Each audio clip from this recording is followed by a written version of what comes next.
क्या आपका subconscious mind आपकी किस्मत तय करता है?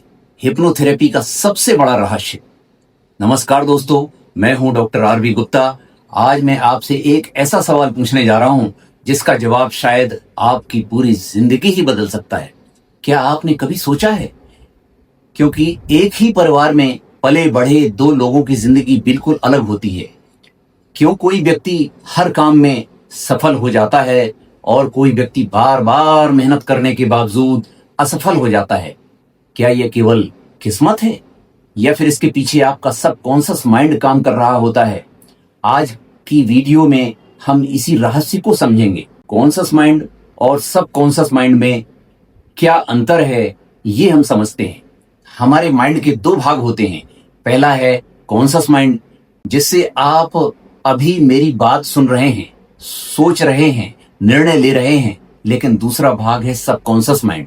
यही माइंड आपकी आदतें, भावनाएं, विश्वास, डर, आत्मविश्वास और जीवन भर के अनुभवों को संभाल कर रखता है।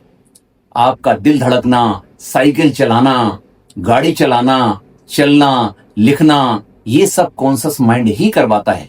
वैज्ञानिकों का मानना है कि हमारी रोजमर्रा की अधिकांश आदतें और प्रतिक्रियाएं स्वचालित होती हैं, इसलिए हम कई बार बिना अधिक सोचे भी कर लेते हैं। सबकॉन्शियस माइंड किस्मत भी बना सकता है। मान लीजिए, अगर बचपन से किसी बच्चे को बार बार कहा जाए तुम बहुत होशियार हो, तुम सफल बनोगे, तो धीरे धीरे उसका सबकॉन्शियस माइंड इसे सब मानने लगता है।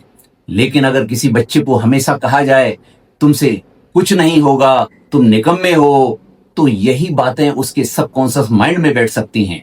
बड़ा होने के बाद वही व्यक्ति हर अवसर पर डर सकता है, खुद पर शक कर सकता है और कई बार अपनी पूरी क्षमता का उपयोग नहीं कर पाता।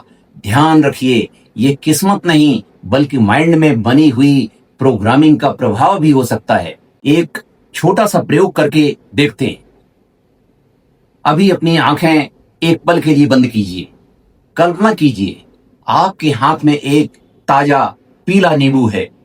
आप उसे बीच से काट रहे हैं। अब उस नींबू का रस आपके मुंह में निचोड़िए। क्या आपके मुंह में पानी आया?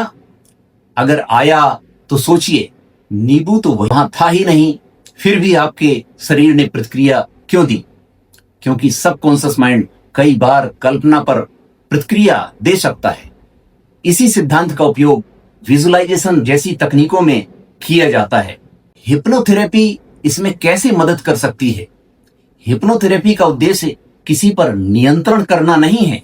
इसका उद्देश्य व्यक्ति के मन में बने पुराने नकारात्मक विश्वासों और मानसिक पैटर्न को पहचानने और उनमें सकारात्मक बदलाव लाने में सहायता करना है।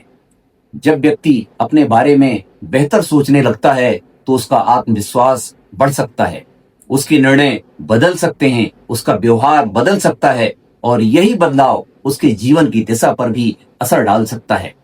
याद रखिए, हिप्नोथेरेपी कोई जादू नहीं, यह आपकी मेहनत, सही मार्गदर्शन और मानसिक अभ्यास के साथ मिलकर काम करती है। सबसे महत्वपूर्ण बात जो मैं आपको बताने जा रहा हूं, अगर आज तक आपको लगता था कि आपकी किस्मत पहले से लिखी हुई है, तो एक बात याद रखिए, कई बार हमारी सोच, हमारी आदतें और हमारे निर्णय ही हमारे भविष्य को आकार देते हैं। और अच्छी बात यह है कि सोच बदली जा सकती है, नई आदतें विकसित की जा सकती हैं और व्यक्ति अपने जीवन में सकारात्मक बदलाव ला सकता है। अगर आपको ये वीडियो पसंद आई हो तो इसे लाइक कीजिए, अपने दोस्तों और परिवार के साथ शेयर कीजिए और हमारे चैनल को सब्सक्राइब करना मत भूलिए। कमेंट में जरूर बताइए, क्या आपको लगता है कि हमारा सबकॉन्शियस माइंड हमारी जिंदगी को बदल सकता है? मैं हूं डॉक्टर आर.वी. गुप्ता। मिलूंगा आपसे अगले वीडियो में। तब तक के लिए आप और अपने परिवार का ख्याल रखिए और हिप्नोथेरेपी लेने हेतु स्क्रीन पर आए हुए नंबर पर मुझे कॉल कीजिए। नमस्कार।